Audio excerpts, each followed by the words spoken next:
ನಮಸ್ಕಾರ ರಿವ್ಯೂ ಚಾನೆಲ್ಗೆ ಸ್ವಾಗತ. ನಾನು ಸೌಖ್ಯ ಗಾಂವ್ಕರ್. ಇಡೀ ದೇಶದ ಚಿತ್ತ ಇವತ್ತು ಉಪರಾಷ್ಟ್ರಪತಿಗಳ ಆಯ್ಕೆಯತ್ತ ನೆಟ್ಟಿತ್ತು. ಉಪರಾಷ್ಟ್ರಪತಿಯಾಗಿ NDA ಅಭ್ಯರ್ಥಿ CP ರಾಧಾಕೃಷ್ಣನ್ ಅವರು ಆಯ್ಕೆಯಾಗಿದ್ದಾರೆ. ಈ ಬೆಳವಣಿಗೆ ಎಕ್ಸ್ಪೆಕ್ಟೆಡ್. ಬಹಳ ದಿನಗಳ ಹಿಂದೆನೇ CP ರಾಧಾಕೃಷ್ಣನ್ ಅವರ ಆಯ್ಕೆ ಯಾಕೆ ಖಚಿತ ಅನ್ನೋದ್ರ ಬಗ್ಗೆ ಮತ್ತು ಯಾಕೆ ಈ ಆಯ್ಕೆ ಮೋದಿ ಅಮಿತ್ ಶಾ RSS ಕಟ್ಟಾಳುವನ್ನು ಈ ಹುದ್ದೆಗೆ ತರೋದಕ್ಕೆ ಬಯಸ್ತಿರೋದು ಯಾಕೆ ಅನ್ನೋದ್ರ ಬಗ್ಗೆ ಕಂಪ್ಲೀಟ್ ಡೀಟೇಲ್ಸ್ ಇಟ್ಟಿದ್ವಿ. ತಮಿಳುನಾಡು ಮೋದಿ ಅಂತಾನೆ ಕರೆಸ್ಕೊಳ್ಳುವಂಥ CP ರಾಧಾಕೃಷ್ಣನ್ ಅವರ ಆಯ್ಕೆ ಯಶಸ್ವಿಯಾಗಿದೆ. ಭರ್ಜರಿ ಬಹುಮತದೊಂದಿಗೆ ಅವರನ್ನು ಆಯ್ಕೆ ಮಾಡ್ಕೊಂಡಿದ್ದೂ ಆಗಿದೆ.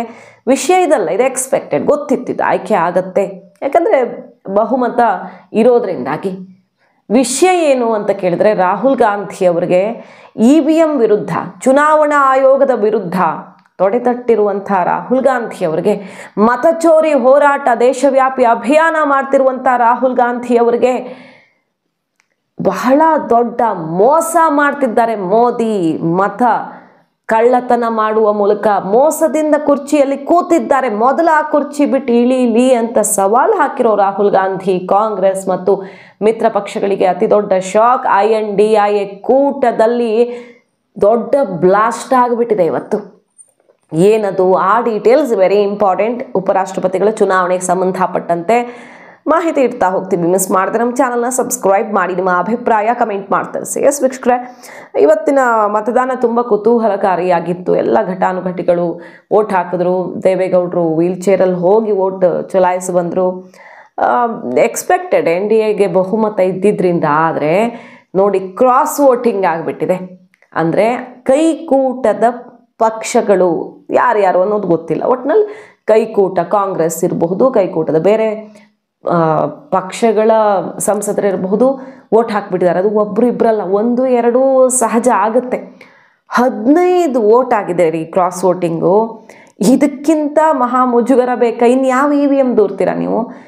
ನಿಮ್ಮ ಸಂಸದರನ್ನೇ ಉಳಿಸಿಕೊಳ್ಳಲಾಗಲಿಲ್ಲ ಅಂದರೆ ಇನ್ಯಾವ EVM? ಚುನಾವಣಾ ಆಯೋಗ ಬೇರೆ ಚುನಾವಣೆಗಳಲ್ಲಿ ದೂರೋದು ಬಿಡಿ, ಉಪರಾಷ್ಟ್ರಪತಿಗಳ ಚುನಾವಣೆಯಲ್ಲಿ ನಿಮ್ಮ ಕೂಟದ, ಯಾವ ಕೂಟ ಮೋದಿ ವಿರುದ್ಧ ಸಮರ ಸಾರಿದೆಯೋ ಆ ಕೂಟದ ಸಂಸದರು 1, 2, 5 ಜನ ಅಲ್ಲ, 10 ಜನ ಅಲ್ಲ, 15 ಜನ ಕ್ರಾಸ್ ವೋಟಿಂಗ್ ಮಾಡಿಬಿಟ್ಟಿದ್ದಾರೆ.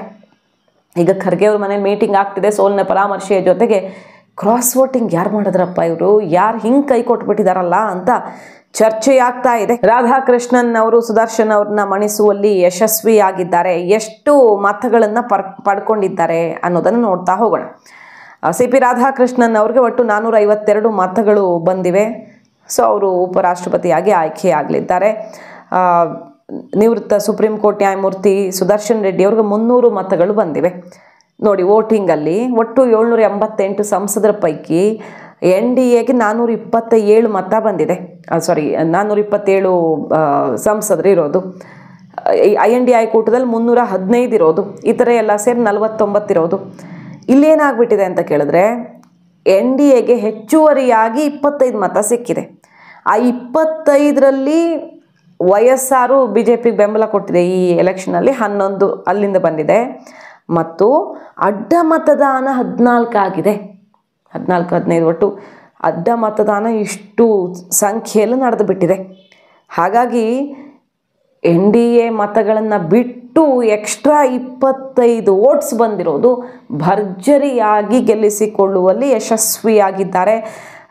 ಈಗ ಕಾಂಗ್ರೆಸ್ ತಲೆ ಕೆಡಿಸ್ಕೊಂಡಿದೆ. ಏನು 14 ಜನ ಕ್ರಾಸ್ ವೋಟಿಂಗ್ ಮಾಡಿದ್ದಾರೆ ಅಂದರೆ, ನಾನು ಆರಂಭದಲ್ಲಿ 15 ಅಂದೆ, 14 ಜನ ಕ್ರಾಸ್ ವೋಟಿಂಗ್ ಮಾಡಿದ್ದಾರೆ ಅಂದರೆ ಯಾರಪ್ಪ ನಮಗೆ ಕೈ ಕೊಟ್ಟವರು ಅಂತ ಸಮಾಲೋಚನೆ, ಈಗ ಇದರ ಬಗ್ಗೆ ಪರಿಶೀಲನೆ ಎಲ್ಲ ಶುರುವಾಗಿದೆ. ಸೊ ಯಾರನ್ನು ದೂರ್ತಾರೆ? ಇಲ್ಲಂತೂ ಯಾರನ್ನು ದೂರೋದಕ್ಕಾಗಲ್ಲ. ಅವರು ಇವರು ಮೋದಿ ಅಥವಾ ಸರ್ಕಾರದ ಜೊತೆಗೆ ಕೈ ಜೋಡಿಸಿದ್ರು ಅಂತ ಈಗ ದೂರಕ್ಕಾಗಲ್ಲ. ಇವರ ಸಂಸದರನ್ನೇ ದೂರಬೇಕು. ದೂರಿದ್ರೆ ಇನ್ಯಾವುದೇ ವ್ಯವಸ್ಥೆ ಅಥವಾ ಮಷೀನನ್ನು ದೂರೋದಕ್ಕಾಗಲ್ಲ. ಸೊ ಇದು ಅತಿ ದೊಡ್ಡ ಆಘಾತ ಕೈಗೆ, ಕೈಕೂಟಕ್ಕೆ. ಕೈಕೂಟದಲ್ಲಿ ದೊಡ್ಡ ಭಿನ್ನಾಭಿಪ್ರಾಯ ಇದೆ. ಈ ಕೂಟ ಒಟ್ಟಿಗೆ ಸೇರಿಕೊಂಡು ಅಧಿಕಾರ ನಡೆಸೋದಿರಲಿ, ಒಂದು ಎಲೆಕ್ಷನ್ ನಡೆಸೋದಕ್ಕೂ ಆಗಲ್ಲ ಅನ್ನೋದು ಈಗ ಸಾಬೀತಾಯ್ತಾ? ಹಾಗಾದರೆ ಈ ಎಲೆಕ್ಷನ್ ಮೂಲಕ ಬಿಗ್ ಶಾಕ್ ಕೊಟ್ಟಿದೆ ಉಪರಾಷ್ಟ್ರಪತಿ ಚುನಾವಣೆ. ಇನ್ನು ರಾಧಾಕೃಷ್ಣನ್ ಅವ್ರ ಬಗ್ಗೆ ಕ್ವಿಕ್ ಆಗಿ ಒಂದಿಷ್ಟು ವಿಚಾರಗಳನ್ನು ಹೇಳೋದಾದರೆ, ಡಿಟೇಲ್ ರಿಪೋರ್ಟ್ ಇಟ್ಟಿದ್ವಿ. ಒಂದು ತಮಿಳುನಾಡಿನ ಚುನಾವಣೆ ಬರ್ತಿದೆ, ಅದು ಒಂದು ಕಾರಣ ಇರಬಹುದು. ತಮಿಳರನ್ನು ನಾವು ಎಷ್ಟು ದೊಡ್ಡ ಹುದ್ದೆಯಲ್ಲಿ ಕೂರಿಸಿದ್ದೀವಿ. ಉಪರಾಷ್ಟ್ರಪತಿ ಹುದ್ದೆ ಅಂದರೆ ಸಣ್ಣ ಹುದ್ದೆ ಅಲ್ಲ ಅದು. ಆ ಹುದ್ದೆಗೆ ಈ ರಾಜ್ಯದಿಂದ ಆಯ್ಕೆ ಮಾಡಿದ್ದೀವಿ ಅನ್ನೋ ಸಂದೇಶವೂ ಆಗುತ್ತೆ.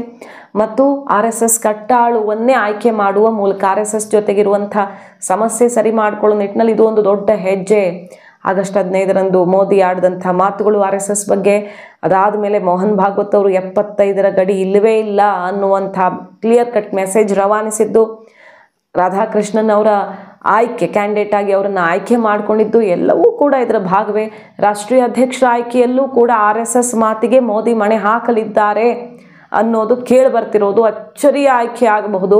ಈಗ ಯಾರ ಹೆಸರು ಕೇಳಿ ಬರ್ತಿತ್ತಲ್ಲ, ಉಪೇಂದ್ರ ಯಾದವ್, ಶಿವರಾಜ್ ಸಿಂಗ್ ಚೌಹಾಣ್ ಅವರು ಆಗ್ತಾರೆ. ಆದರೆ ಯಾರೂ ಊಹೆ ಮಾಡಿದಂಥ ಒಂದು ಹೆಸರು ಈಗ ಮುಂಚೂಣಿಗೆ ಬರ್ತಾ ಇದೆ. ಅದರ ಬಗ್ಗೆ ಕೂಡ ನಾವು ಇನ್ನೊಂದು ಡೀಟೇಲ್ ರಿಪೋರ್ಟನ್ನು ನಿಮ್ಮ ಮುಂದೆ ಇಡ್ತೀವಿ. ರಾಷ್ಟ್ರೀಯ ಅಧ್ಯಕ್ಷ ಆಯ್ಕೆ ಸನ್ನಿಹಿತವಾಗಿದೆ, ಅಲ್ಲೂ ಕೂಡ ಮೋದಿ RSSಗೆ ಮಣೆ ಹಾಕ್ತಾರಾ ಅನ್ನುವಂಥ ತೀವ್ರ ಕುತೂಹಲ.